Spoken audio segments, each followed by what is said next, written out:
Gracias, estimados colegas. Muy buenos días a todas y a todos. Enrique Martínez, ¿cómo estamos? ¿Bien? Abraham, ¿cómo están? ¿Listos Todo para bien. la filosofía? Sí, muy bien. Perfecto, pues me da gusto que nos reencontremos en este diplomado en pensamiento crítico. Esta es una sesión dedicada al pensamiento y a la obra de Jerome Frank, ¿no? Un jurista norteamericano de el primero y el parte del segundo tercio del siglo XX, y vamos a hablar de él y a compartir algunas de sus ideas. Lolja, ¿qué tal? Muy buenos días. Sí. Eh, Fíjense que les quiero compartir antes de comenzar que estamos teniendo en la escuela judicial un encuentro académico entre la escuela judicial, el Centro de Estudios Constitucionales de la Suprema Corte y, el, eh, y la escuela de formación judicial, la nueva escuela de formación judicial de la Suprema Corte de Justicia. El miércoles, el martes, hoy es jueves, el martes, el mensaje inaugural lo presentó el ministro presidente de la Suprema Corte de Justicia, el doctor Arturo Saldívar. Y en su mensaje dijo algo que tiene mucha relación con lo que vamos a ver hoy y yo creo que con todo el diplomado de pensamiento crítico. ¿Qué dijo el doctor Arturo Saldívar?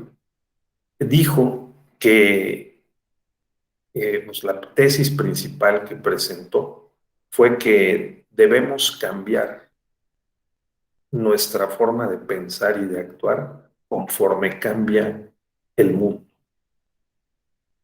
Eso, así de sencillo. Debemos cambiar nuestra forma de pensar y de actuar eh, conforme cambian las condiciones tecnológicas del conocimiento del mundo. Esto me parece de la mayor relevancia, porque estamos en una época de muchos cambios que sumados significan un cambio de época. Y como nos empeñamos en mostrar y en demostrar en el diplomado de justicia electoral digital, estamos en plena cuarta revolución industrial.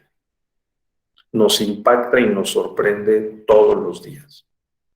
Y un elemento más, como hemos platicado, es la guerra en Ucrania o la invasión a Ucrania y el posible cambio de coaliciones internacionales, entre otras la que México sostiene con Estados Unidos y Canadá. Pues estamos en un momento muy importante y precisamente con base en el pensamiento crítico, no solo hay que leer los periódicos o la información que nos divulgan, sino hay que analizarla en sus términos de manera crítica. Y eso es lo que planteó el presidente de la Corte. Cambiar conforme cambian las condiciones tecnológicas y del conocimiento y la acción. Y él dijo lo siguiente, dijo, ¿qué les parecería? Oh, sí, Ricardo, un nuevo orden mundial. Y además hay una cuestión, como los sociólogos internacionales han advertido desde hace 20 años, ¿no? Este cambio puede prolongarse y estas condiciones de incertidumbre, precisamente a propósito de Jerome Frank, estas condiciones de incertidumbre se pueden extender hasta la mitad del siglo XXI. Ojalá que no. A ver si dolorosamente, este capítulo de este reordenamiento mundial que pasa por la guerra en Ucrania con sus víctimas civiles, inocentes, ¿no? Acelera o redefine o coadyuva ya a aclarar cuáles van a ser los actores globales predominantes. Yo les había comentado en este o en otro diplomado.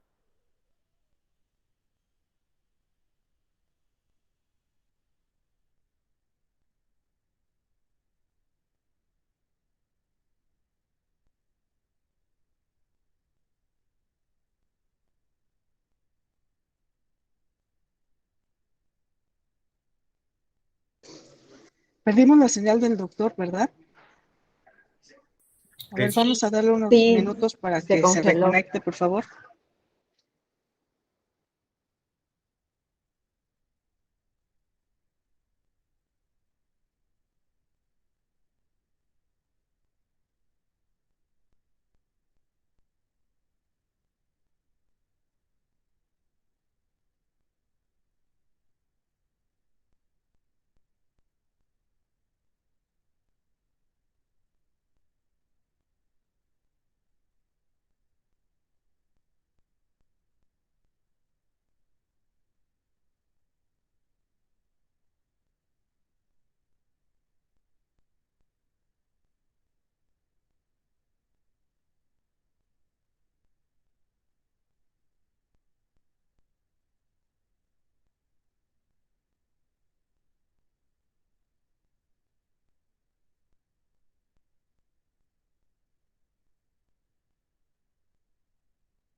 Claro, compañeros, pues por aquí estoy. Voy a usar, ¿sí me escuchan? ¿Sí me escuchan? Sí, Voy a regresar por mi teléfono y con mis datos porque está fallando el internet en varias zonas de la Ciudad de México. Este, entonces, vamos a ver, voy a estar pendiente de si vuelve el internet y lo retomo por la vía que estábamos. Y si no, pues me sigo por aquí con mi teléfono, este, Entonces, para no perder, ¿verdad?, la secuencia y el programa. Bien, entonces les decía yo que voy a usar mis audífonos, permítanme un momento, para todavía que la cosa funcione mejor.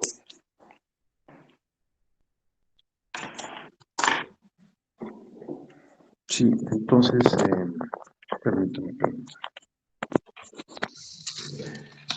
Así. Bien, sí me escuchan, ¿verdad? Sí. Perfecto, yo también. Bien, entonces, decía fíjense ustedes, decía el presidente de la Corte, si fuéramos a ver a un médico con una determinada dolencia, ¿no?, y él nos recomendara y nos auscultara y nos recomendara con instrumentos de hace 40 años o 50 años, parecería que nos sentiríamos un poco confundidos. Cuando hoy, por ejemplo, si uno va a un odontólogo, el odontólogo le toma a uno unas fotos, unas impresiones con la cámara de la computadora y rápidamente diagnostica el estado de alguna pieza dental. Y con tal precisión, ¿verdad? Puede reconstruir la pieza o la puede intervenir, la puede enviar al laboratorio, regresa y nos colocan una pieza si es que se trata de de un injerto, ¿verdad? O sea, con una carilla, como se les llama, o remover y colocar una nueva pieza. Entonces eso hace 40 años no era posible y hoy es posible, ¿verdad? O que hagan unos estudios sorprendentes, que nos escaneen para poder determinar oportunamente si tenemos alguna enfermedad y lo podemos resolver, ¿no? Entonces, dice el doctor Saldívar Lelo de la Rea, eso está pasando en la cultura jurídica. Por eso estamos aquí, en buena medida, en estos diplomados y en particular en este diplomado de pensamiento crítico. Fíjense ustedes que dice el presidente Saldívar que, como ustedes saben, pues él no es un hombre de carrera judicial, sino que él procede del ámbito doble del litigio constitucional y de la academia, ¿no? Yo tuve la fortuna de compartir con él 3 años en el doctorado en Derecho y me consta que pues es una persona de unas capacidades intelectuales muy relevantes, ¿no? Muy diferentes, tiene una importante capacidad de pensamiento crítico. Entonces, él dice, esto ha pasado y nos está pasando con la cultura jurídica y judicial, jurisdiccional. O sea, los libros en los que a la mayoría de nosotros nos enseñaron derecho no tienen ya nada que ver con la realidad. Eso es tremendo, ¿no? Las doctrinas de los tratadistas con los cuales nosotros aprendimos derecho en la licenciatura hace 20 o 30 años no tienen mucha aplicación. Estamos relevando toda la literatura jurídica y necesitamos comprender este cambio que estamos viviendo. Por eso en la otra ocasión les comentaba del diezmo epistemológico. ¿Se acuerdan? El diezmo epistemológico de Edgar Morin, que es decir, que dediquemos unos minutos del día a pensar qué es lo que estamos haciendo y cómo lo estamos haciendo. Entonces esto, porque lo que requerimos son precisamente estas ofertas académicas que hoy tenemos necesidad de tomar, ¿no? Una que es desde luego el pensamiento crítico, y lo mencionó el presidente de la Corte con todas sus letras, el pensamiento crítico, no memorizar, la cultura memorística, dejarla atrás. Hay que aprender a razonar, hay que aprender a interpretar, a argumentar, a desarrollar habilidades de análisis, de identificación de las pretensiones, de los argumentos que sostienen una posición o pretensión, y ordenar los conocimientos y volver a lo básico de aprender a escribir bien, a comunicarnos con orden y a ganar las batallas que haya que librar en términos argumentativos. O sea, así de simple y así de complejo, ¿no? Entonces, claro, hay muchas resistencias para este cambio, pero si no lo hacemos, nos vamos a rezagar mucho o mucho más. De tal suerte que es una cordial llamada en esta primera parte de nuestra sesión de hoy para que por favor, bueno, pues lo tengamos presente porque de eso se trata el pensamiento crítico. Y eso hizo en su momento Jerome Frank. Y no solo Jerome Frank, pero pongámoslo como ejemplo a Jerome Frank. ¿De acuerdo? Entonces, eso. Creo que ya volvió. Voy a tratar de ver. ¿Hasta aquí ustedes tienen algún comentario? Alguien me decía el cambio, el nuevo orden mundial. Pues sí, efectivamente.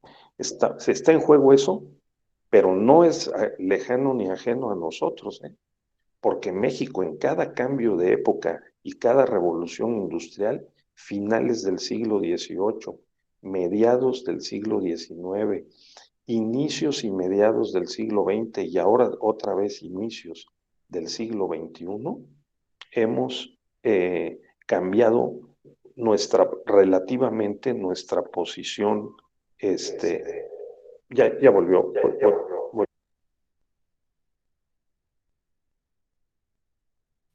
Hemos cambiado nuestra posición geoestratégica. O sea, primera revolución industrial, independencia, ¿sí? Segunda revolución industrial, reforma y revolución. Tercera revolución industrial, posrevolución y tratado de libre comercio. Y cuarta revolución industrial, este realineamiento que estamos viendo en vivo y a todo color, porque les decía yo que los enterados sostienen que el que va a perder, por lo visto, en este realineamiento es Europa. Europa, perdón por la expresión, pero se va a convertir en un rancho de China y de Rusia, ¿verdad? Y lo va a perder Estados Unidos con la influencia que hasta ahora ha tenido. Eso se está jugando. Y nosotros, con lo que estamos viendo también en vivo y a todo color, que incluye el 10 de abril la revocación de mandato, que incluye el 6 de junio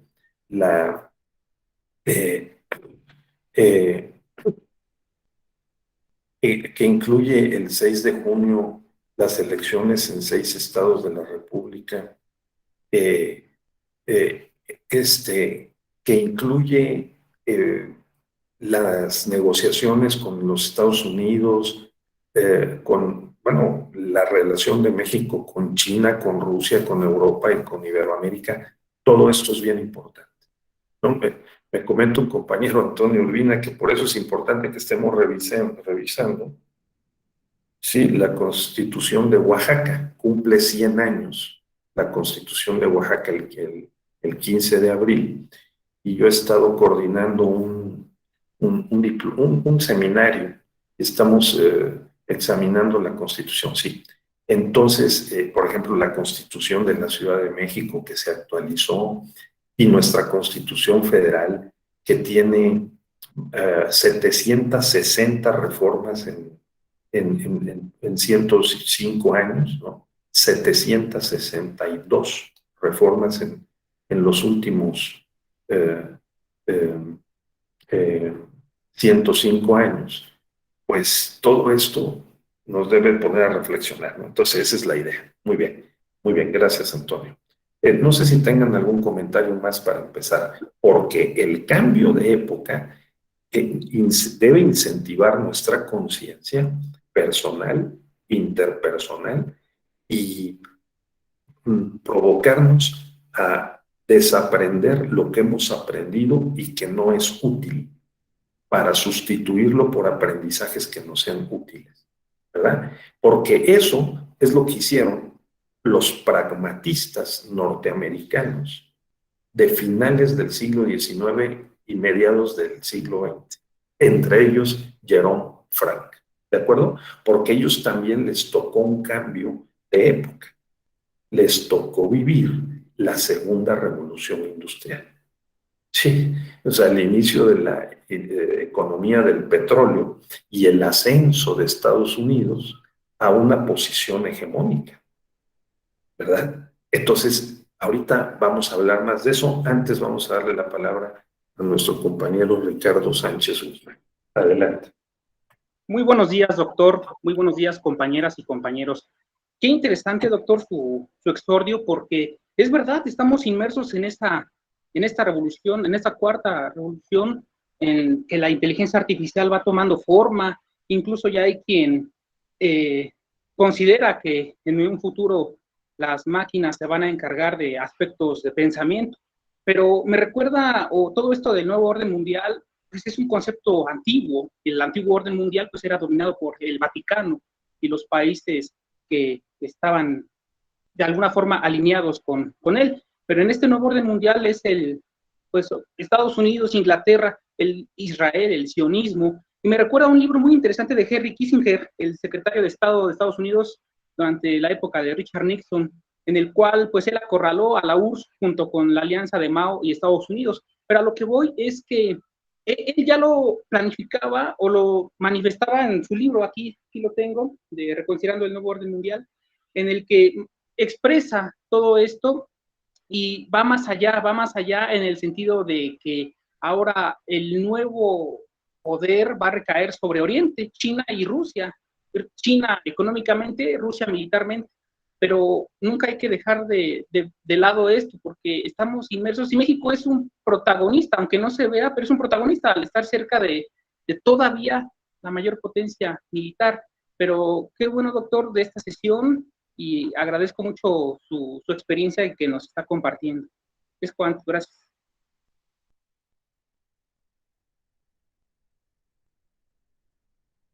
Gracias a ti, Ricardo. Sí, como mostramos en el diplomado en Justicia Electoral Digital, yo también lo trato de hacer en el de Epistemología Jurídica. Digamos, no perdamos de vista, este es un buen momento para insertar nuestra mente y sensibilidad en la lógica de estos procesos históricos, ¿no? Tenerlo presente, es ser conscientes de lo que está pasando, porque ya nos pasó. Y entonces no debemos tener cuidado como sociedad civil, como personas que participamos, ¿verdad? En diferentes ámbitos, que dialogamos, que conversamos, deliberamos, tenerlo presente. Todo esfuerzo, por pequeño que sea, mediano, grande, que bueno, en este sentido de la conciencia, el conocimiento, el intercambio es muy importante en nuestros días.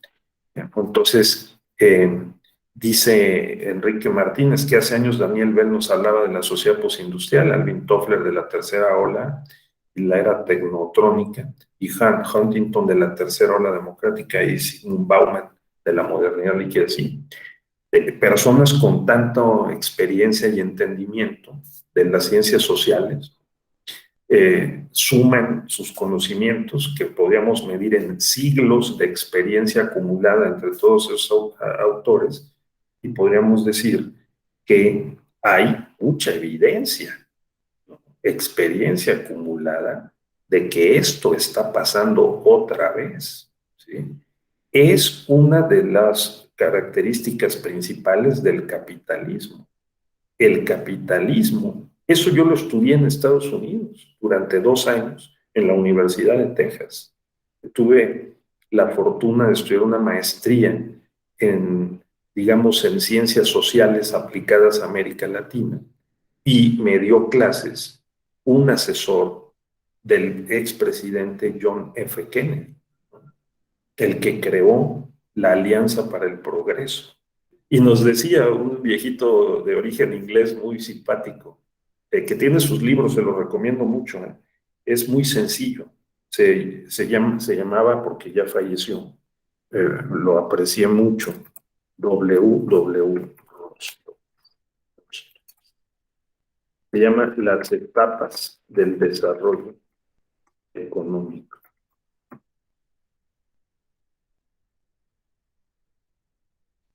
Sí. Gran personaje, economista, asesor del presidente John F. Kennedy, que lanzó la Alianza para el Progreso, y nos decía, es que ustedes los latinoamericanos son muy curiosos, dice, porque cuando iba yo con el presidente Kennedy a la gira por América Latina, había unas pancartas que decían, no Alliance for Progress, ¿no? Que así en inglés, la Alianza por el Progreso, y decían, Alliance Stop Progress. Alliance Stop Progress. O sea, lo que él decía es, ustedes los latinoamericanos desconfían mucho, y entonces desconfiaban de Estados Unidos, ¿no? Y del gobierno de Estados Unidos, y decían, no apoyes la Alianza para el Progreso porque la alianza detiene el progreso, ¿no? No es for progress, sino stop progress. Entonces, que bueno, pues así somos, porque así nos ha tocado la historia que es experiencia, ¿no? Y que es pensamiento y conocimiento y acción, ¿no? Nos ha tocado en los últimos 3 siglos, ¿no? Los siglos XVIII, XIX, XX, bueno, finales del XVIII, finales del XIX, finales del XX, estar en la parte débil del tablero de la historia, ¿no? Nos han impuesto la historia. Hemos participado como una parte dependiente de la historia. Les voy a poner 3 ejemplos y luego vamos a ver cómo tiene mucho que ver con el pensamiento jurídico, con la cultura jurídica y el desarrollo de las instituciones y las constituciones, por supuesto. Porque miren ustedes, de acuerdo con lo que he podido estudiar, que eso fue lo que estudié, mi tesis de maestría fue sobre eso, estos cambios y las reformas constitucionales que tienen que ver con estos cambios sociales amplios, ¿no? La primera revolución industrial, siglos XVIII a siglo XIX, la revolución, sí, también, exacto, Galeano así lo señala, Antonio, sí, esta que nos han pues, abierto las venas, nos desangramos, ¿no? Sí. Entonces, pues efectivamente, ¿no? La primera revolución industrial logramos la independencia, pero perdimos la posición económica, porque durante 50 años que estuvimos involucrados en diversos conflictos internos e internacionales para sostener la soberanía y definir la forma de Estado y la forma de gobierno, centralista, federalista, ¿no? Con el tipo de modelo de gobierno, si era más parlamentario o más presidencial, ¿no? Perdimos tiempo. Y las 13 colonias de Estados Unidos, que antes de la independencia de México eran menos poderosas económicamente que la Nueva España, en 50 años está demostrado por John Cotsworth, o Wadsworth, ¿no? Demostró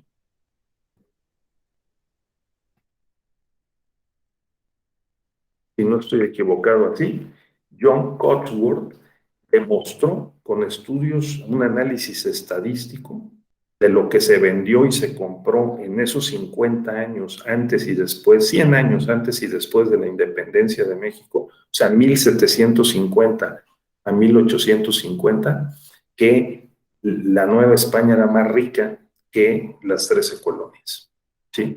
Y de Estados Unidos. Después de ese proceso y de que perdimos la mitad del territorio nacional en 1848, Estados Unidos se volvió más poderoso. Y eso definió el siglo XX mexicano y de América Latina. Si algunos compañeros que yo tuve en las aulas en Estados Unidos nos decían, unos güeros tejanos así llenos de oro, ¿no? Les decían, ustedes con botas de piel de becerro y así, cinturón con con sus iniciales así, ¿no? En la hebilla, ¿no? Decían así, ustedes vienen acá, los latinoamericanos, a aprender cosas que nosotros creamos y las van a aplicar allá y ni sirven, no sé para qué vienen así, algunos tejanos muy duros, conservadores, ¿no? Y lo que pasó fue simple y sencillamente lo siguiente, esto es dolorosísimo. Simplemente la economía de Texas es el 40% de la economía de México. Y la economía de California es 20 veces la economía de México. Para tener una idea, lo que México se gasta, en lo que Estados Unidos se gasta en un año en el ejército y en financiar sus políticas militares, es varias veces el presupuesto nacional que nosotros estamos rascándole ahí por 4, ahora son 6 billones de pesos, o sea, 6,000 millones de pesos.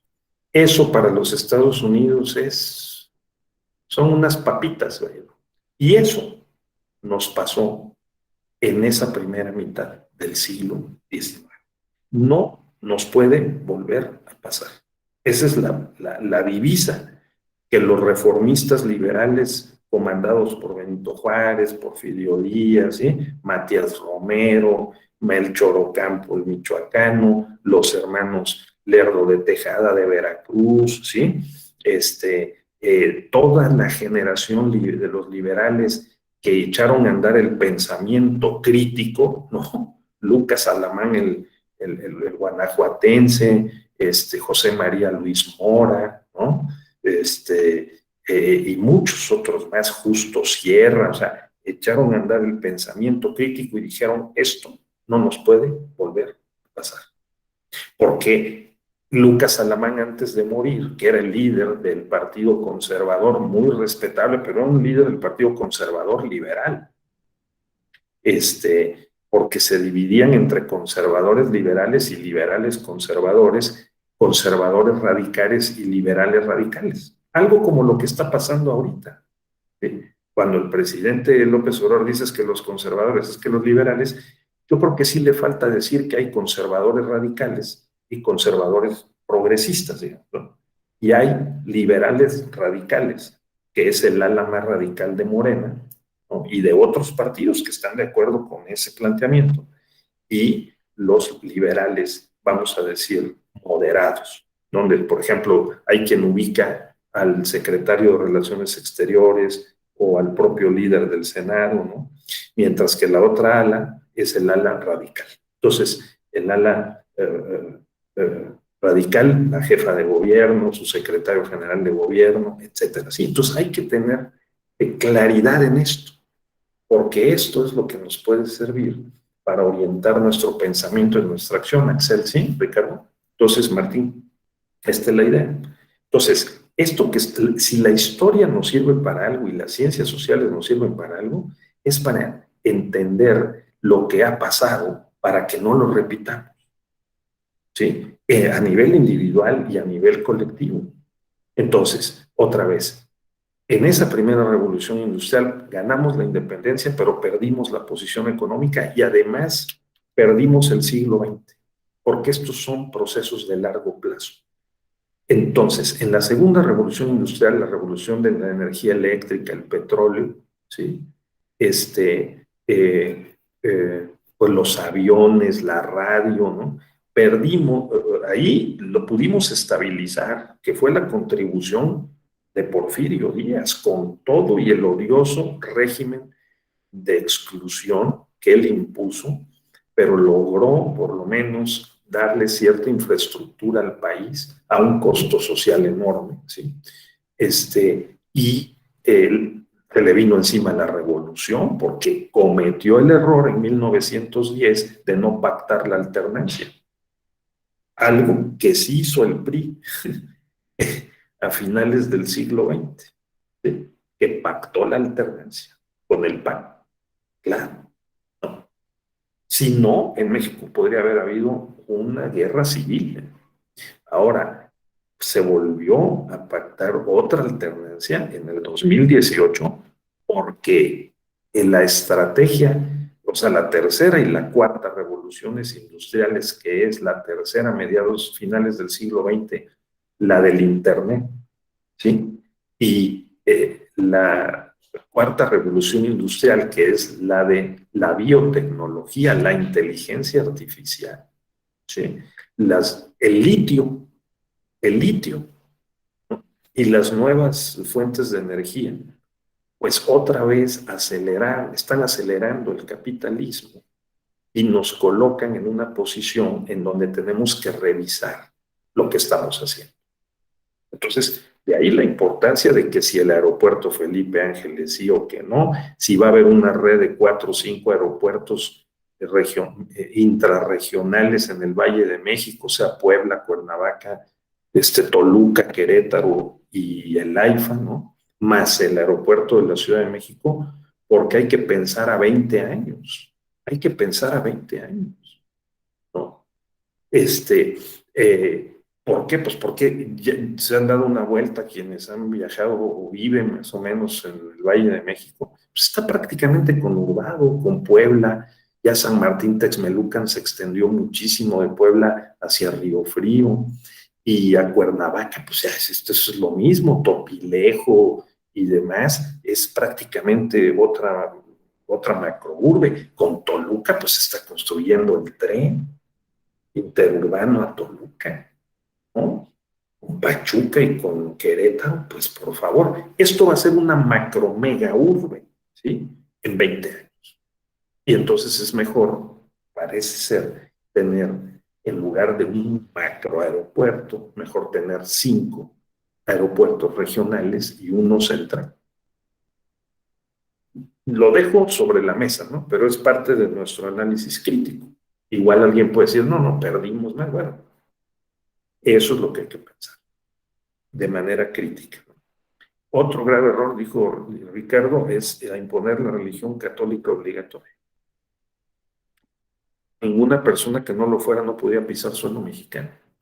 Por ello, pocos invertían aquí los capitales. Muy buena observación. Al persistir la Constitución de 1824, 1836, 1843, ¿no? En el Estado y la Iglesia unificados, ¿no? Una religión de Estado, pues ahuyentaron, qué buena observación, a los inversionistas protestantes, digamos, que nos prestaban dinero como agiotistas y nos cobraban.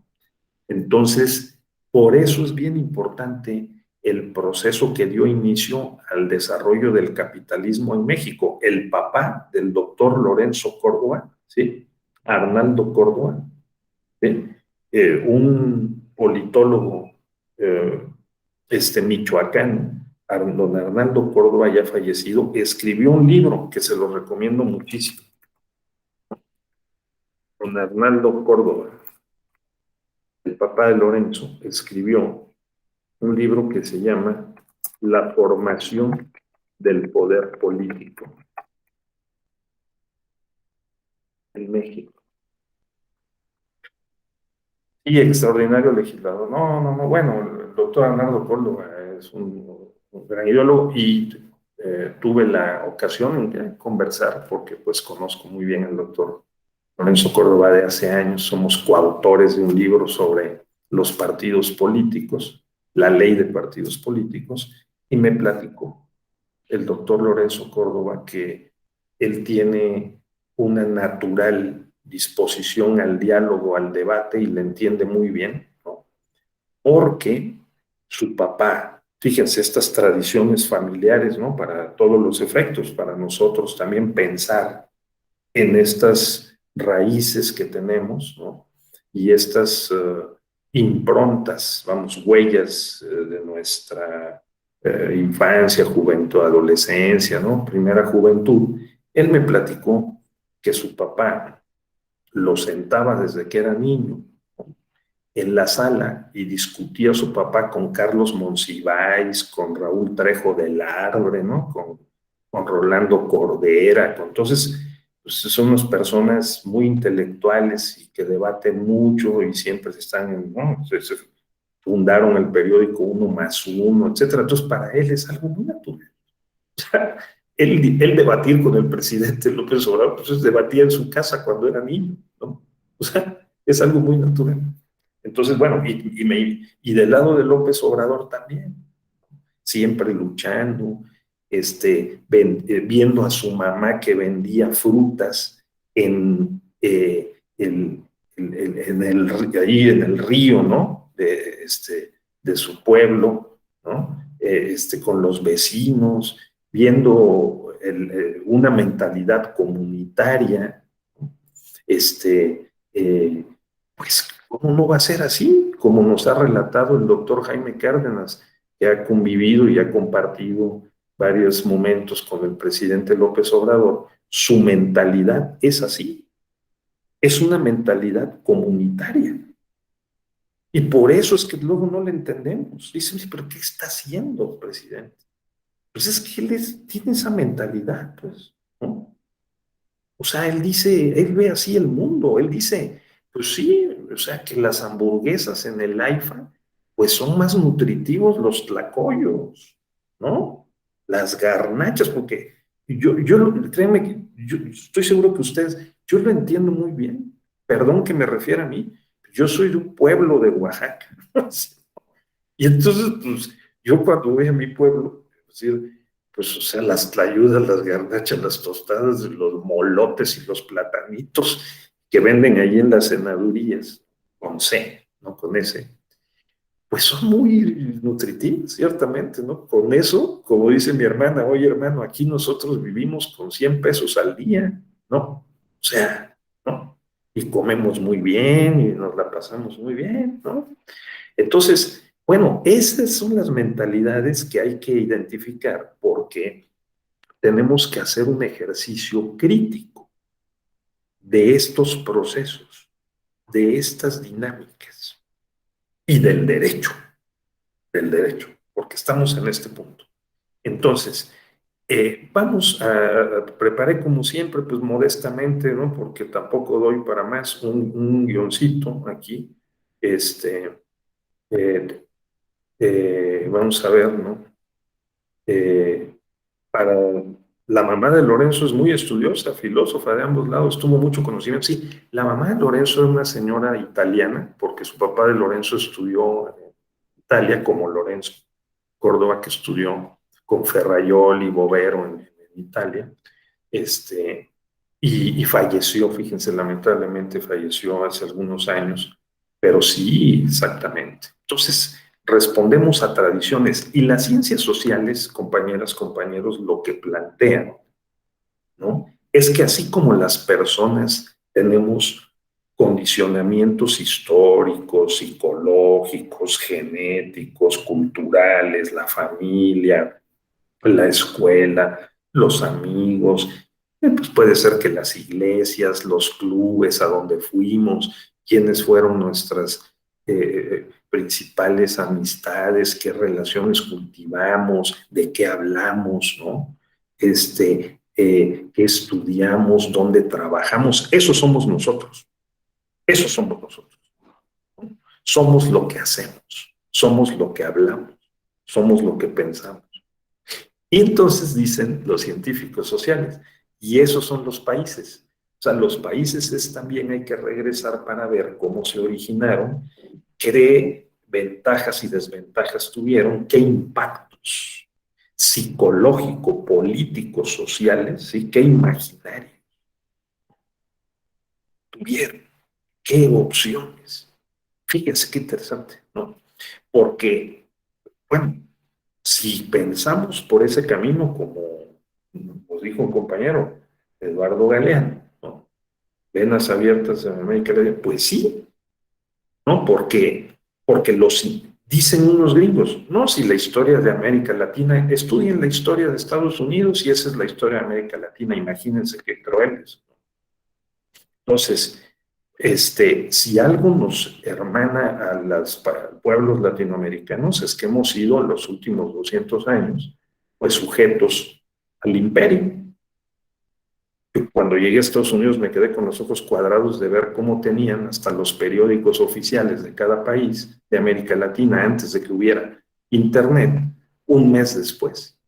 El periódico oficial de México, el de Guatemala y el de Argentina. Entonces dije, no, bueno, pues eso es un imperio por eso, por la organización del conocimiento, la información. Entonces, tengamos presente esto porque un camino para pensar el presente y el futuro es pensar la historia. Y pensar la historia como la piensan los psicólogos, ¿no? Para las personas individualmente consideradas. La piensan como una construcción institucional por etapas de los países. Y que ese hecho de 1848, perdimos la mitad del territorio, afectó la madurez de México.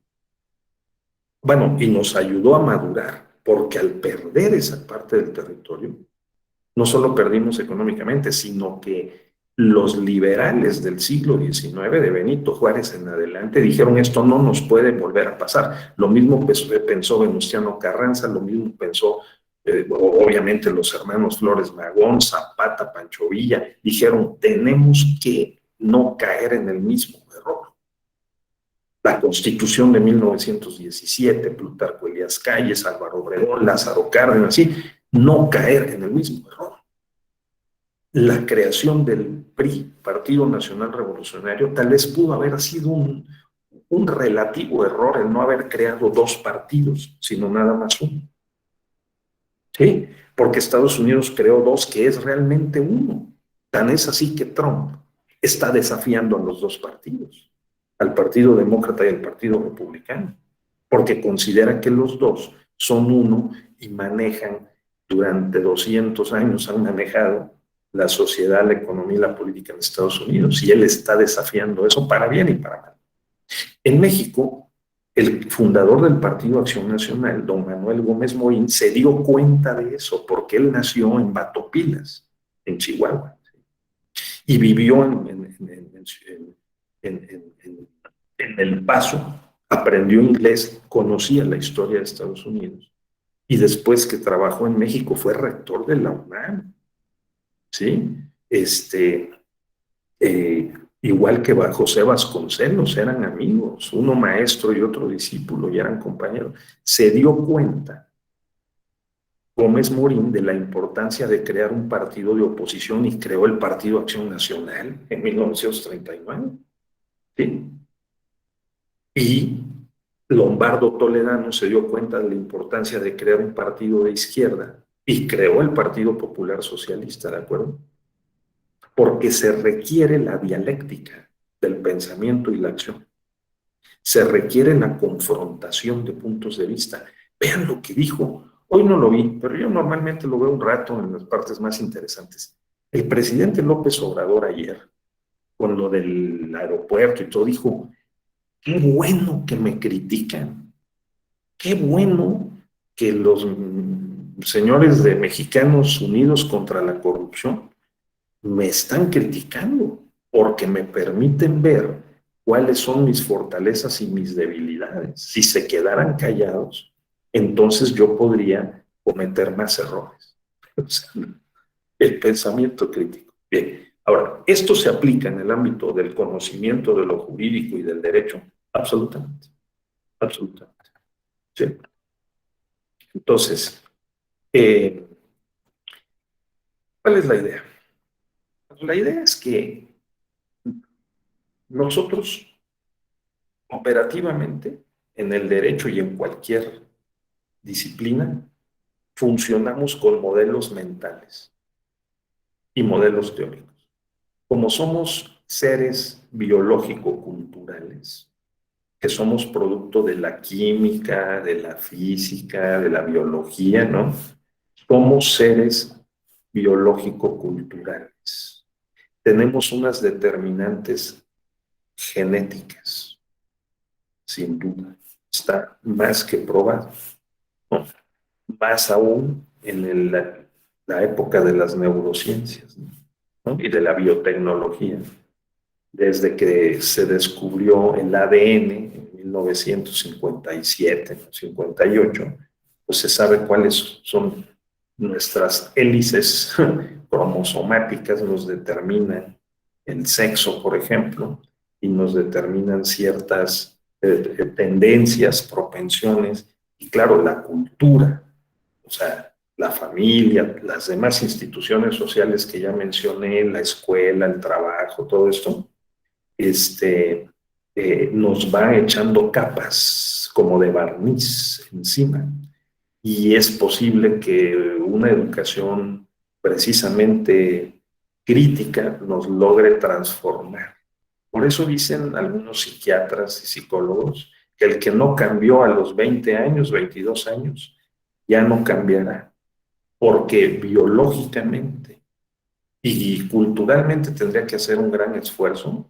Ya sus patrones de conducta, la forma como ve el mundo, sus modelos mentales se hacen más rígidos.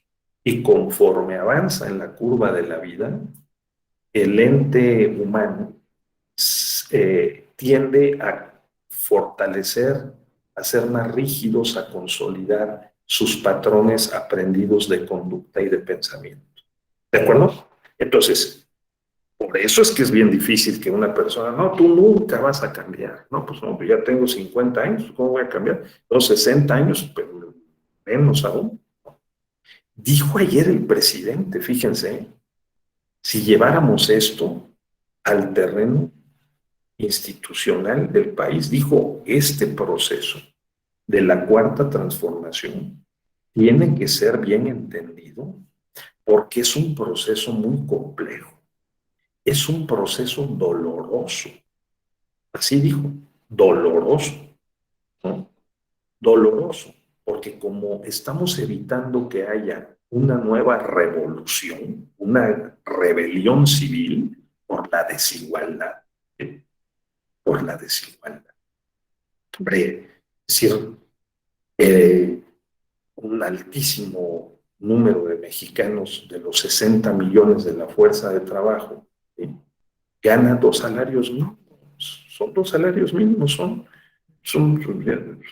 que 300, serían 2 salarios mínimos, serían como 300 pesos, multiplicado por 30, 9,000 pesos. Y eso es así, trabajando muchísimo, teniendo 2 y hasta 3 chambas, ¿no? Y en parte la economía informal, ¿no? Y si no, hay que entrarle a la economía del crimen, porque a un halcón en la entrada de una ciudad, por avisar que ahí pasó Ávila, ¿no? O ahí pasó Martínez, pues, pues le pagan 5,000 mensuales, ¿no? Si, nada más por estar ahí vigilando, ¿no? O a un jefe de plaza le pagan 20,000 más sus ganancias que tiene por todas las actividades. Entonces, ojo, porque eso es lo que está pasando. Entonces, dice el presidente, esto es doloroso. ¿Por qué? Porque una revolución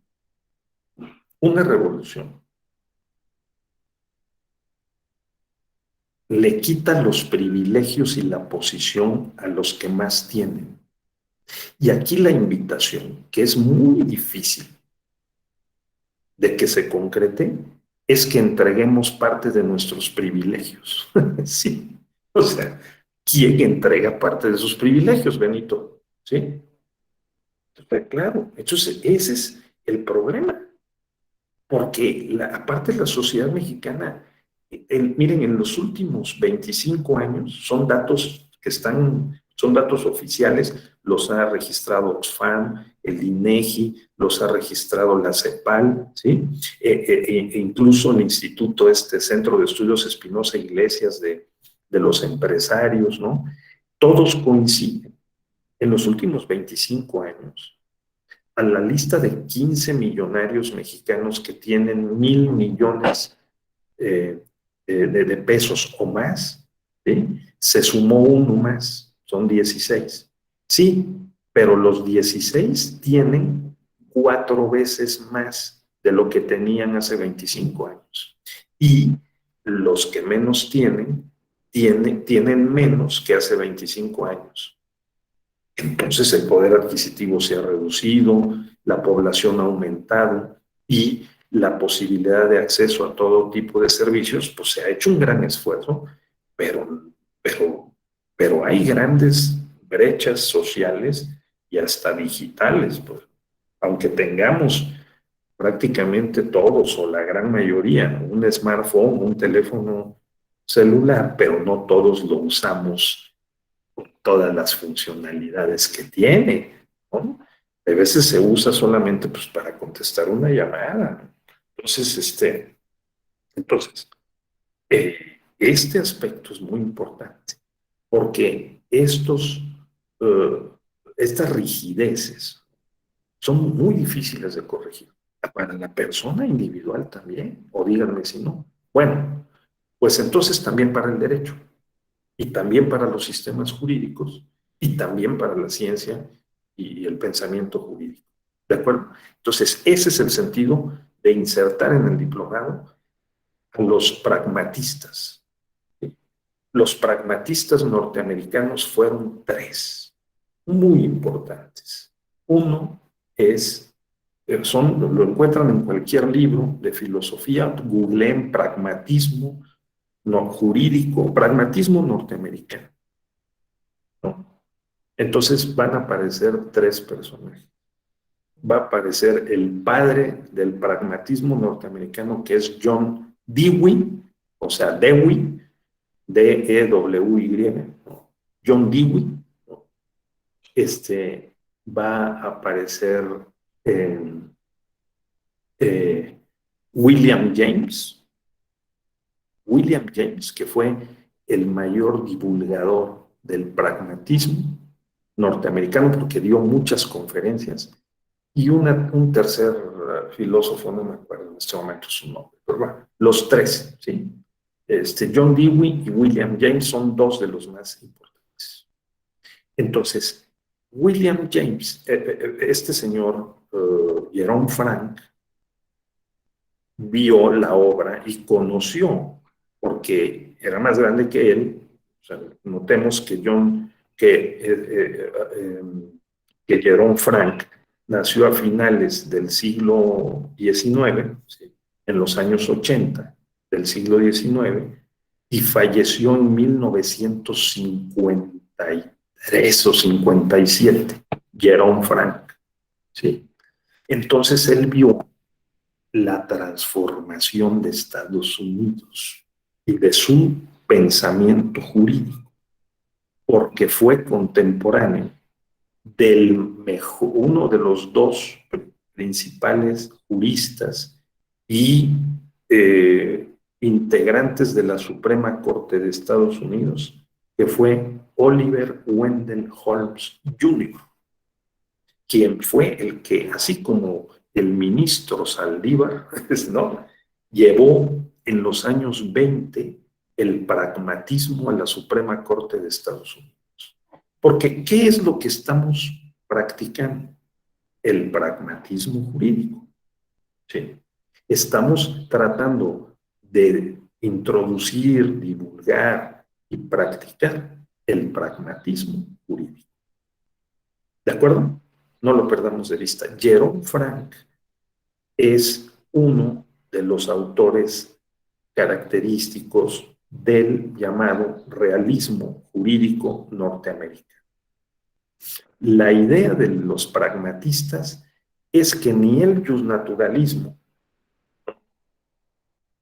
ni el justpositivismo formalista y normativista, ¿sí?, O sea, ni la idea de Tomás de Aquino, la idea de eh, otros naturalistas de los siglos XVIII y XIX, ¿no? De que el derecho está impreso en nuestra conciencia como una suerte de sentido común natural y de que lo podemos desprender de nuestras reflexiones buscando en los textos sagrados de la religión correspondiente, en este caso el cristianismo, el catolicismo, ¿no? Podemos desprender de ahí las pautas de conducta y las podemos convertir en ley. Y si esas leyes o normas son coherentes con esas pautas de conducta que son eternas, que son válidas, ¿no? Como imperativos categóricos kantianos, ¿no? ¿Sí? Entonces, el derecho es válido y es legítimo y puede ser eficaz porque se corresponde con lo que nosotros creemos y lo que actuamos. Pero eso tiene una base moral, digamos, que a su vez está inscrita en el orden de la naturaleza y en el orden divino. Ese es el naturalismo. Ahora, el sujeto forma parte del objeto y ese es el orden moral, l'olja, ¿de acuerdo? Es el orden jurídico, depende del orden moral. Primero se cree y luego se conoce. El conocimiento no puede estar por fuera de la moralidad. Ese es el planteamiento esencial del justnaturalismo. ¿De acuerdo? En sus diferentes modalidades y etapas. A final de cuentas, cualquier modalidad del justnaturalismo racionalista, comunitarista o social, o el que ontológico, epistemológico, el que ustedes quieran, a final de cuentas, sostiene la tesis de la vinculación del derecho con la moral y que el sujeto que piensa como nosotros, el jurista, el operador jurídico, está condicionado por ese orden moral y que lo que tiene que hacer es respetar ese orden a la hora de hacer las leyes o de aplicarlas. ¿De acuerdo? Ese es el punto. Mientras que los positivistas, tanto los formalistas del siglo XIX como los llamados normativistas tipo Hans Kelsen en el siglo XX, dicen no es necesario. No, es más, es medio extraño eso de que busquemos en el orden natural, ¿no? Y en las creencias religiosas o el sentido común, las reglas del derecho. No hay que buscarlos en la razón, en el acuerdo, en el contrato social. El sujeto no forma parte del objeto. Las normas están allá afuera y están en la Constitución y están en el Código Civil y las podemos estudiar como si fueran objetos, como si fueran hechos. Es lo que a un sociólogo, la sociedad, a un jurista, son las normas. Y por lo tanto ameritan un estudio empírico, porque son parte de la experiencia. Nada de que descienden de Dios o de un orden divino, natural. No. Están ahí, o sea, las creamos en el Congreso, se aplican en el INE, las aplica el tribunal, se pueden estudiar. Las sentencias tienen adentro esas normas, ¿no? Y le dan la razón a alguien o no se la dan en una interpretación. Entonces, es parte de un objeto de estudio externo al sujeto que piensa. Y ese sujeto puede pensar racional, emotiva y críticamente. Sin duda, puede pensar con todo el cuerpo, como se dice.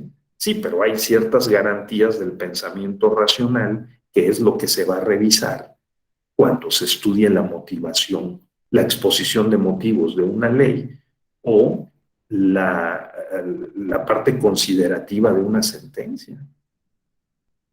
O sea, ahí deben estar las garantías del pensamiento racional, lógico, ¿no? Metodológico, argumentativo, ahí tienen que estar. Las explicaciones, las justificaciones de la decisión legislativa, administrativa o judicial. Eso plantean los jus positivistas, ¿sí? El conocimiento no depende de esas creencias previas, pueden jugar un papel, pueden influir en la cognición y en lo que nosotros pensamos y cómo actuamos, pero la idea es que en el mundo del derecho, como dijo el presidente Saldívar, lo que hacemos es argumentar. Y la argumentación ya lleva el pensamiento lógico, crítico, o debe llevarlo, incorporar. El pensamiento crítico es un pensamiento analítico, es un pensamiento que revisa las fortalezas, las debilidades, es un pensamiento saludablemente escéptico, ¿no? Es un pensamiento también liberador, emancipador, no para el control ni la expoliación, ¿no? Sino para emancipar al sujeto, eso sí, ¿no? Y que le propone, proyecta escenarios, formas de poder progresar en su vida, esa es la idea, en la comunidad, en el contexto en el que actúa. El orden jurídico para los positivistas no depende de la moral, ¿de acuerdo? El derecho es un ordenamiento jurídico, adentro hay normas, estas tienen que ser coherentes, tiene que haber jerarquía entre las normas. En el caso de los derechos humanos, venimos rompiendo esa jerarquía con base en el pensamiento crítico para decir, oye, depende de qué derecho y qué interpretación le demos en favor de las personas, el principio pro persona, así será la decisión mejor y el mejor argumento que respalde la decisión. Eso, en eso estamos. Ahora, los realistas, como vieron Frank, ¿sí? ¿Qué es lo que plantearon? El sujeto no forma parte del objeto. O sea, los pragmatistas también fueron positivistas. Y si hay neopragmatistas, como se dice hoy, son también en buena medida neopositivistas y que, claro, le incorporan la moral y la ética práctica, ¿sí? Que le reporte bienestar, como se decía antes, felicidad, utilidad a la persona y a la comunidad. Esto es muy importante, Lord Hussey, ¿sí? Que le reporte beneficios a la persona y a la comunidad. La moral es un asunto de bueno o malo. La ética es la disciplina filosófica que estudia la moral. La filosofía estudia a la ética es parte de la filosofía y la manejamos con el lenguaje. Lo que hay que hacer es que el lenguaje sea coherente con la filosofía, la ética y desde luego la moral práctica. Esa moral práctica, dicen los pragmatistas, la podemos determinar definiendo qué es aquello que le sea más favorable a las personas. Eso en sus intereses concretos, en sus derechos básicos, sus necesidades básicas. Por eso los pragmatistas dicen, oigan, hay derecho al mínimo vital.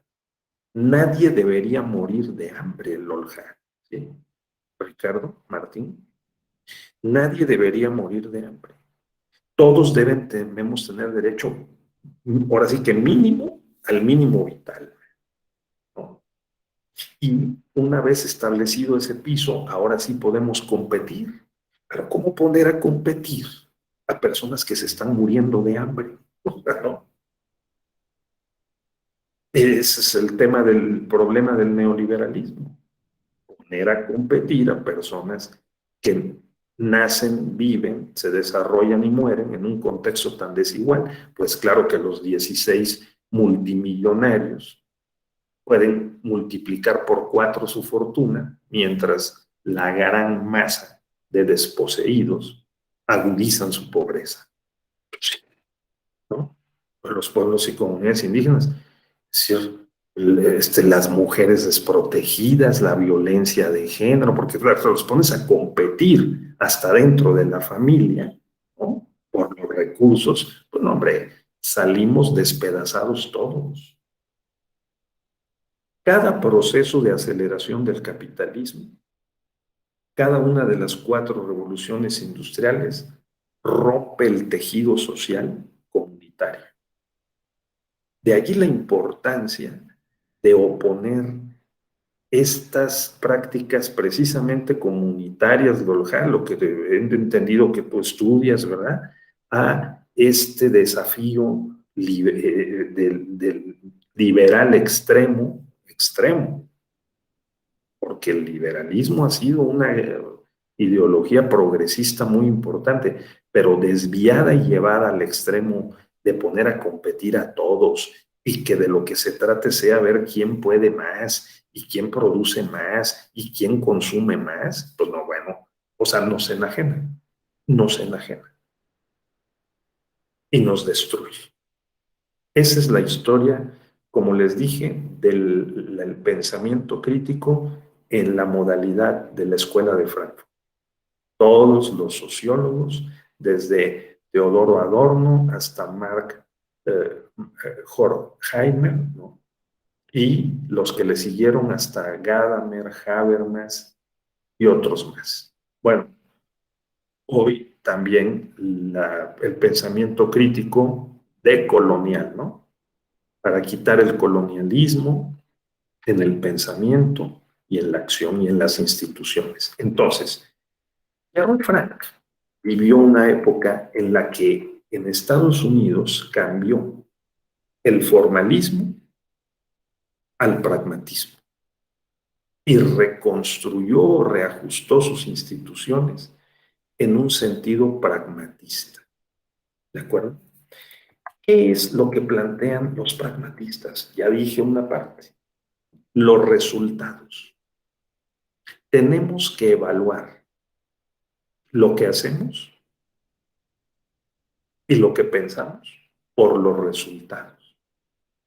Si los resultados son favorables, según lo que hemos pensado y ciertos criterios éticos en la comunidad en la que pertenecemos, la familia, la escuela judicial, electoral, ¿sí? El diplomado, entonces nos va bien.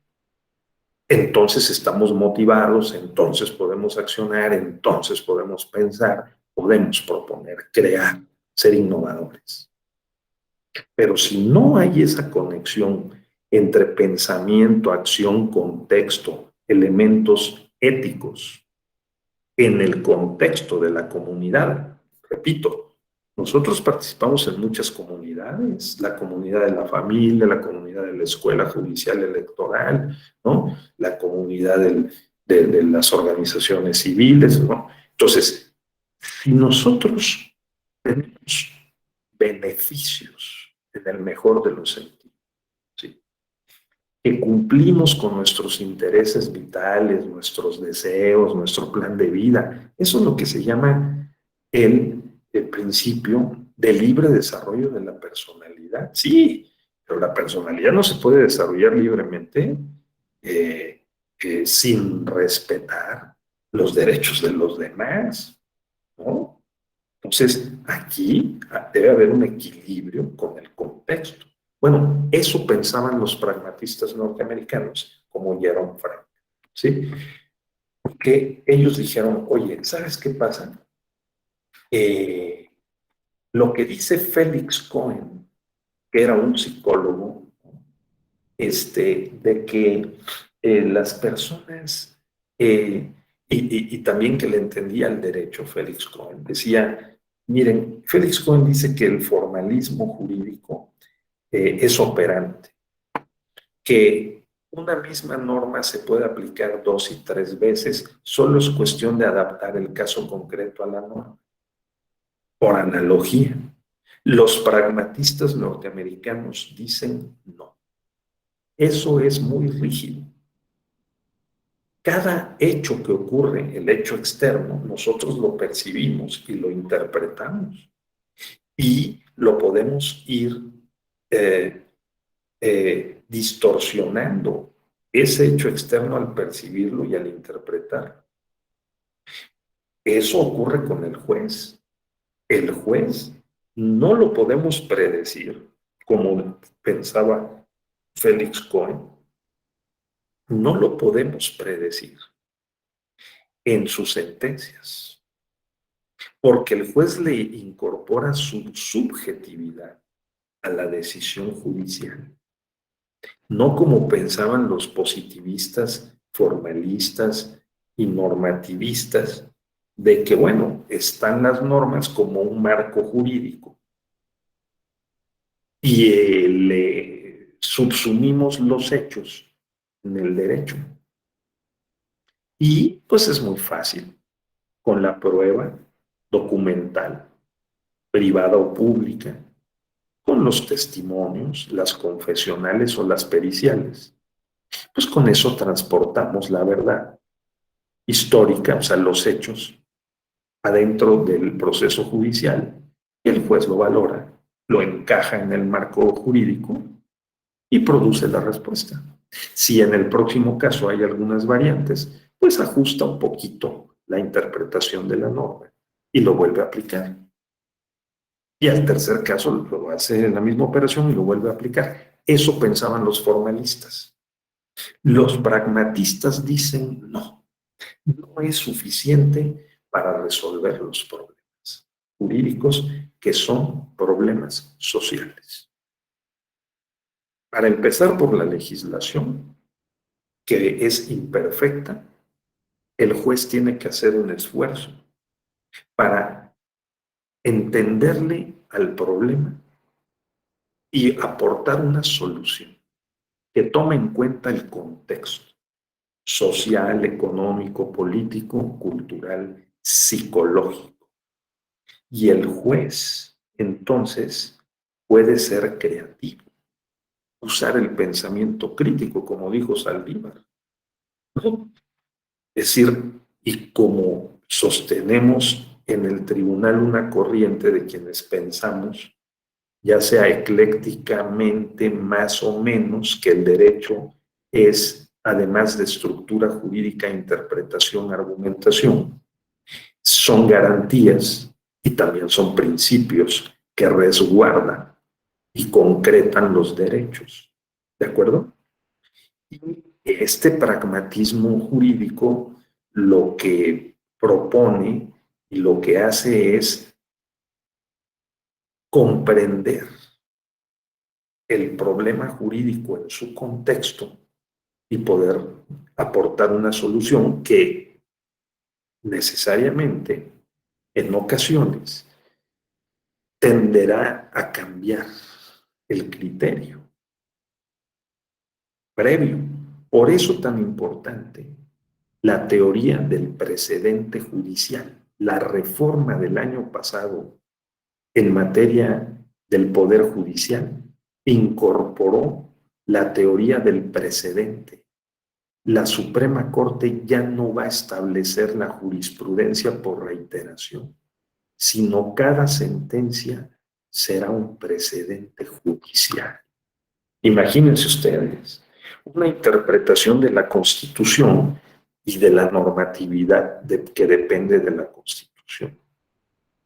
Entonces, este paso pragmatista tiene mucho que ver con lo que hicieron los juristas norteamericanos de la generación de Jerome Frank. ¿De acuerdo? Esa es la idea. Porque las sentencias pueden variar.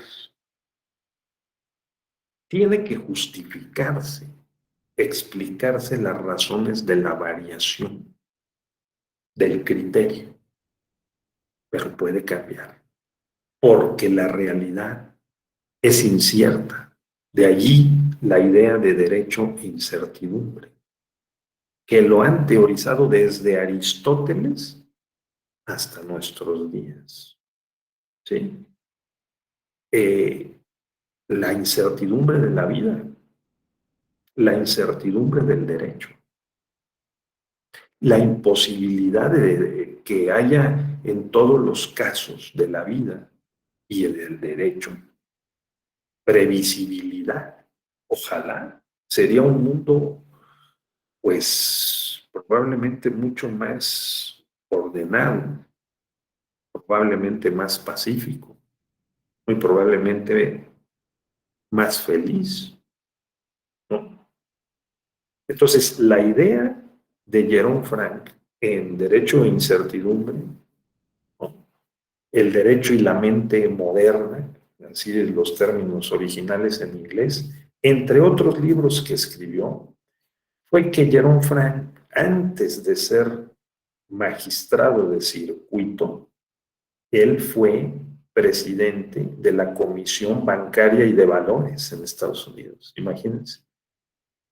Y además él era un simpatizante del presidente Roosevelt, que fue el que afrontó, como si fuera el presidente Biden hoy, ¿no?, la Gran Depresión económica de los años 30 en Estados Unidos, y el que defendió, involucró y ganó para Estados Unidos y el mundo occidental la Segunda Guerra Mundial, el presidente Franklin Roosevelt.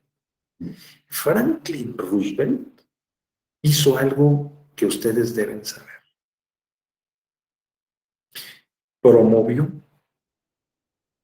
un conjunto de políticas en los años 30 en Estados Unidos, como las que promovió Lázaro Cárdenas en México, que son conocidas como el New Deal, el nuevo trato.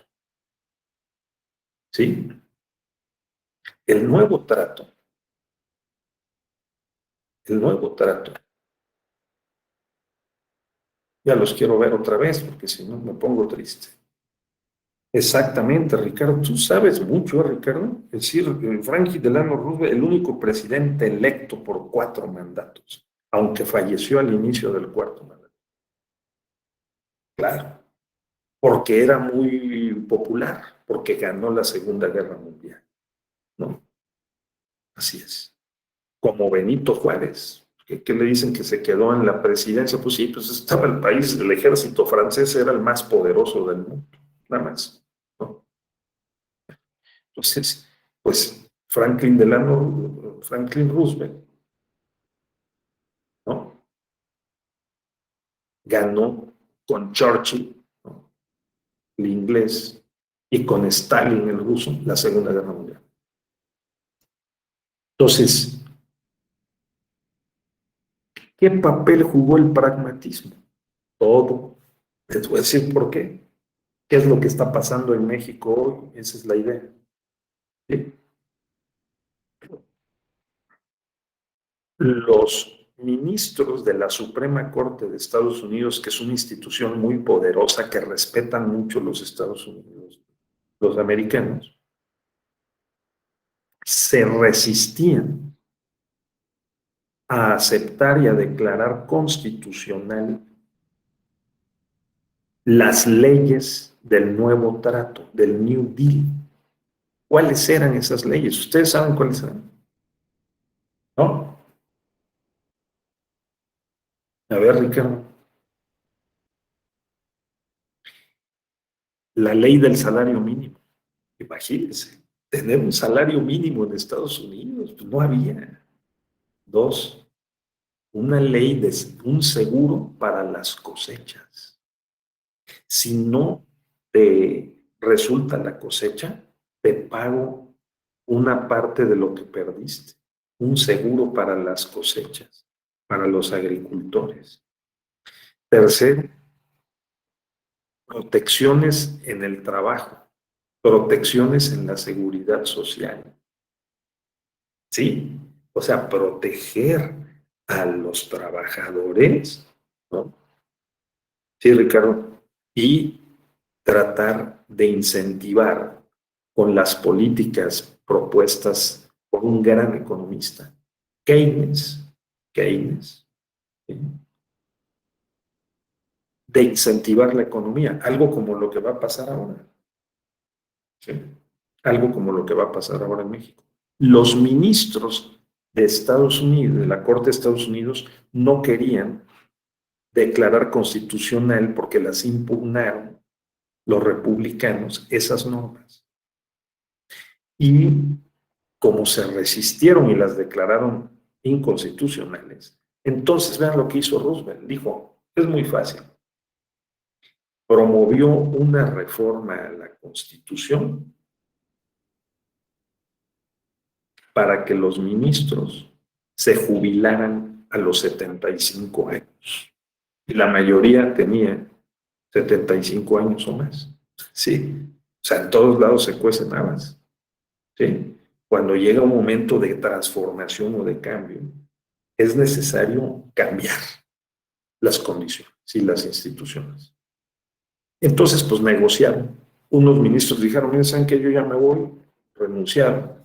Y otros dijeron, yo sí vuelvo a votar y voy a decir que es constitucional el New Deal, ¿no? Y así lo hicieron. Fíjate, Lorja, ¿no? Entonces, logró el presidente Roosevelt que se declararan constitucionales las leyes del New Deal. Y con eso, Estados Unidos pudo recuperar su economía y como fortalecerse otra vez, ¿sí? Pero los pragmatistas jurídicos, como Jerome Frank, estuvieron apoyando al presidente Franklin Delano Roosevelt, ¿sí? Jerome Frank escribió esos libros, ¿sí? Derecho a incertidumbre, los contratos, las decisiones judiciales, esos libros los escribió para criticar la posición de los formalistas que no querían cambiar. ¿De acuerdo? Ese es el sentido. Y dijo, oigan, nada es seguro. Reina la incertidumbre. Estados Unidos no va a ser por siempre el país de los sueños y las maravillas. Pueden también enfrentar incertidumbres, crisis y problemas. El derecho no es totalmente previsible, tiene un grado de certeza, pero no lo podemos predecir cómo va a operar y aplicarse el derecho. Además, hay otra cosa que le interesó mucho a Jerome Frank, que fue el tema de las pruebas y la valoración de las pruebas por parte del juez. Porque, claro, en Estados Unidos, los que estaban del lado de el New Deal, ¿no? Los que estaban del lado del presidente Roosevelt, o sea, fundamentalmente los demócratas, ¿no? Muchas minorías, personas de color, mujeres, ¿no? Personas desaventajadas en la vida, ¿no? Sufrían las consecuencias de la discriminación y les aplicaban con pruebas dudosas, ¿sí? La pena de muerte o la cárcel. Los jueces, basados en el formalismo. Entonces, aparentemente en el formalismo, pero incluían su subjetividad y su apreciación. Por eso Jerome Frank denunció eso. Dijo, oiga, el juez puede filtrar. Antonio Urbina dice, aquí les exigirían la renuncia a través de una investigación. Nos vamos entendiendo, Antonio. Sí. No. Pues aquí lo que estamos viviendo en México, en el ámbito de la cultura jurídica y lo que está pasando hacia adentro del Poder Judicial, lo dijo el presidente Saldívar y yo nomás lo estoy reproduciendo, haciendo eco, es que hay quienes no quieren cambiar, quienes quieren seguir estudiando los libros de hace 40 años, ¿sí? Quienes no quieren abrir el libro de derechos y garantías de Ferrajoli, ¿no? O no quieren abrir el libro de la teoría de la argumentación de Robert Alexi, o quienes no quieren digamos, concederle espacio y un sentido a Miguel Carbonell, a Jaime Cárdenas Gracia, ¿no? O que, digamos, estos planteamientos un tanto también por momentos, ¿no?, muy, como muy ideológicos de John Ackerman, ¿sí? O sea, el propio, así nuestros juristas, ¿no?, nuestros juristas destacados, ¿no?, los magistrados, los ministros, algunos más y otros menos progresistas, vanguardistas. O sea, aquí efectivamente, pues vean lo que está pasando y lo que va a pasar en los próximos meses y años.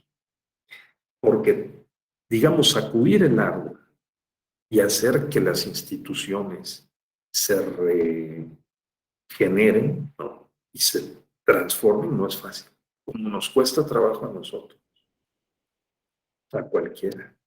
Bueno, el Tribunal Electoral del Poder Judicial de la Federación ha, por primera vez en su historia, creado una comisión de fortalecimiento con audiencias públicas para que se le manden todos los ciudadanos y los que trabajamos dentro y los que están fuera del tribunal, todos sus propuestas, comentarios, observaciones críticas, ¿sí?, para tal efecto, para poder críticamente mejorar lo que tenemos.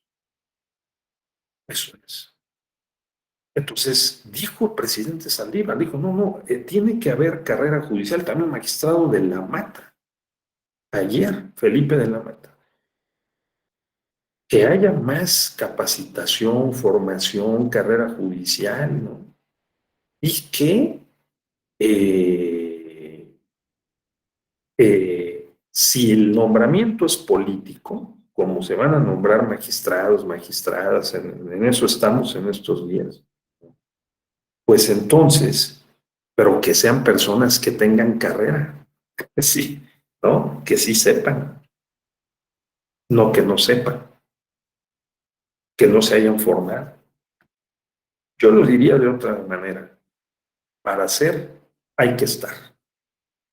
Entonces, si ustedes quieren ser juristas, hay que estar estudiando.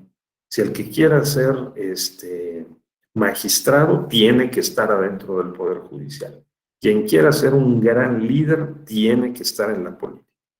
¿De acuerdo, Lorja? Quien quiera ser un gran académico, tiene que dedicarse a estudiar y a dar clases y a investigar. A ver, por favor, Cindy, adelante. Gracias, profesor. Yo quisiera saber su opinión en relación a esto que dice, que se pide la carrera judicial.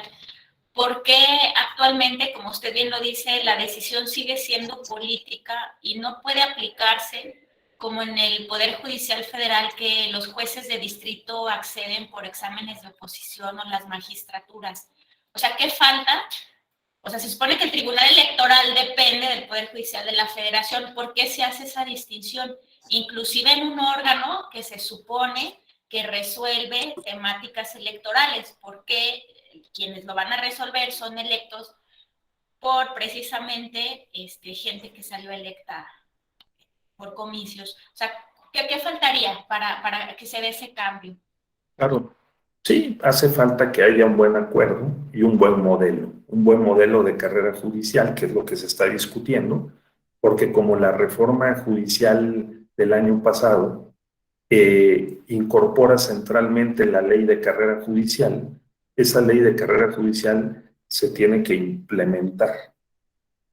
Y entre otras cosas, Cindy, ayer magistrado de la Mata,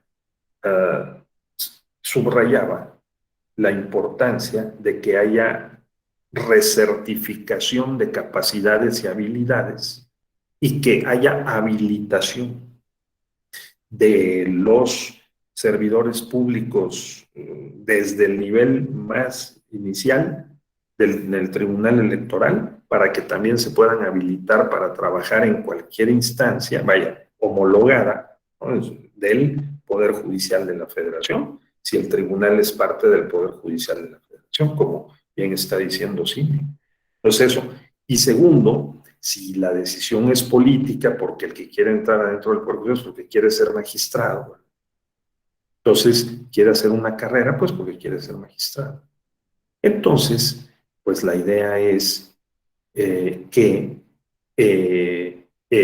si el nombramiento es político y lo hacen políticos, que estuviera rodeada esa decisión del mayor número de garantías posibles para que no pudieran tomar una decisión caprichosa o arbitraria, sino que fuera coherente con los perfiles, ¿no?, que se integran desde la Corte y que a través y se presentan al Senado, en este caso a través de las ternas respectivas.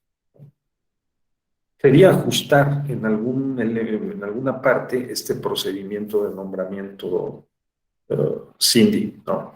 Habría que examinar, es una llamada al pensamiento crítico también, cómo hacerle para poder afinar ese procedimiento. Por ejemplo, yo he escuchado al doctor Jaime Cárdenas decir, bueno, una posibilidad es que hagan campaña en la radio y en la televisión, no para que sean votados por el electorado, no, sino que para también el público los conozca, ¿no? En un sentido de democracia deliberativa, ¿no?, como lo plantea el doctor Roberto Gargarella, que también nos dio una conferencia ayer aquí en el Tribunal Antier. Entonces, es decir, que se delibere, que haya más diálogo y conversación, que sepamos quiénes son, ¿no? No solamente que lo reciban en audiencia pública en la Corte, sino y en el Senado, ¿no? Eso ya es una ventaja, qué bueno.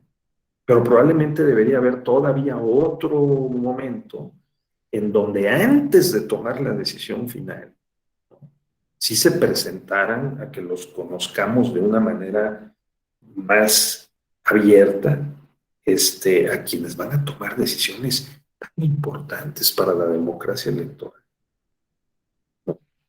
Que tal vez que el público pudiera mandar unas preguntas, ¿no?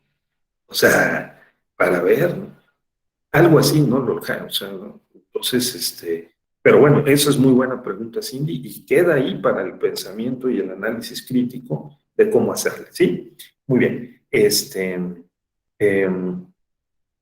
Así es que, bueno, una democracia como conversación entre iguales, Antonio. Ese es el último libro de Gargarella, y ciertamente dice, no hemos actualizado la sala de máquinas, la parte orgánica de las constituciones, que es lo que estamos diciendo. O sea, los procedimientos de nombramiento tienen que ser más abiertos para que podamos legitimar la decisión, para que el nombrado tengamos la garantía o la seguridad de que tiene más elementos, ¿no?, en su perfil adecuados al cargo que va a desempeñar. Eso, muy bien, muy bien. Pues ahí, en los debates del INE, pues creo que ahí viene, ¿no? Es decir, exacto, o sea, el INE es un gran espacio de debates, ¿no? Quien sigue las sesiones del Consejo General del INE verá que además con reloj en mano y todo, se van presentando las posiciones, esto. El Tribunal Electoral también está haciendo su ejercicio de reflexión para ver cómo, pues, se pueden mejorar todos estos instrumentos, la justicia abierta, el tribunal abierto, ¿no?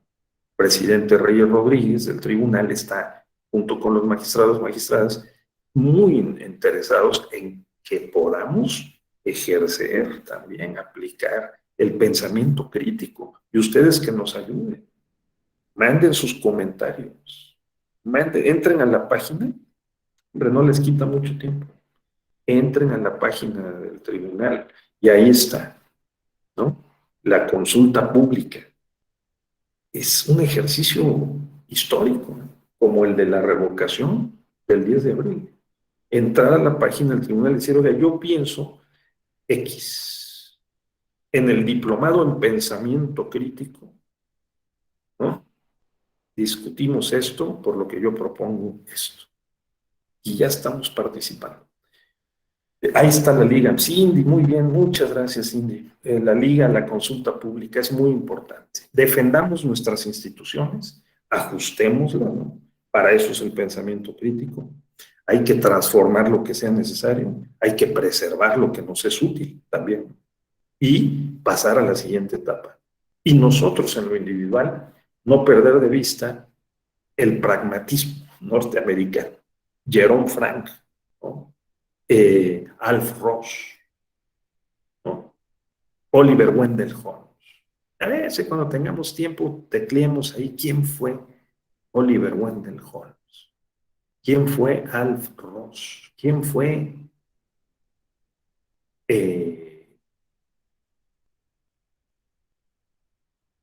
nuestro héroe, ¿no? Que estamos estudiando.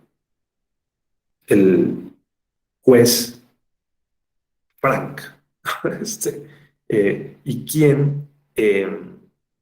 quiénes son en México los que han planteado dar el paso del formalismo al realismo, que es lo mismo que decir pragmatismo, ¿no? Que es la decisión del juez, si no es la más importante, sí es fundamental. No solo lo que hace el legislador, que también es muy importante, pero la norma se hace viva con la sentencia. La sentencia aplica al caso concreto y afecta los intereses específicos de las personas. Por lo tanto, el papel del Poder Judicial y del Tribunal Constitucional es de especial trascendencia, ¿sí? ¿Verdad? Antonio Urbina tiene un punto de vista sobre el INE y el tribunal. Muy bien. Sobre el procedimiento de nombramiento. Muy bien, Antonio. Entonces, eso. Aprovechemos la oportunidad que están abiertas los entretelones, las cortinas del poder. Ahorita se puede participar en la consulta pública del tribunal, en la revocación del mandato. Hay que participar, ¿no? Porque luego se cierran. Ya una vez que se reconformó, ahora ya que pasamos otra vez a un tiempo de más o menos normalidad, ¿no? En donde se cierran las cortinas. Ahorita están abiertas. Así que hay que entrar en el escenario y participar. Muy bien, compañeras y compañeros, yo ya me llevé toda la clase aquí hablando, pero a ver ustedes, espero que haya sido de utilidad, ¿no? O sea, no memorizar nada, tengamos unas referentes de eso sí, las metodologías que decía el presidente Saldívar, eso es lo que hay que estudiar, metodologías. Esto que hacemos en la escuela judicial, epistemología, lógica, pensamiento crítico, para abrir la mente, ¿no? Y luego, claro, y en la sensibilidad, la emoción, ¿no? Estos campeones, Jerome Frank, Oliver Wendell Holmes, todos estos realistas norteamericanos, dieron ese paso porque se los enseñaron en la escuela y porque lo practicaron, fueron personas prácticas. Tuvieron ciertas ventajas de estudiar algunos libros y profesores en un tiempo en que la cultura social y jurídica estaba cambiando en Estados Unidos con los pragmatistas del finales del siglo XIX, comienzos del siglo XX, y nosotros estamos embarcados en un proceso parecido. De terminar de dejar atrás el formalismo, tomar los elementos que sean útiles de él y dar el paso al realismo, ¿de acuerdo? Al pragmatismo jurídico. Esa es la idea. Pues hasta ahí mi planteamiento del día de hoy, estimadas compañeras, compañeros, ¿no? No sin antes, porque como parece que ahora sí ya no nos vamos a ver, ¿no? Tomarles una foto del recuerdo, ¿no? Así que pongan su mejor rostro, por favor.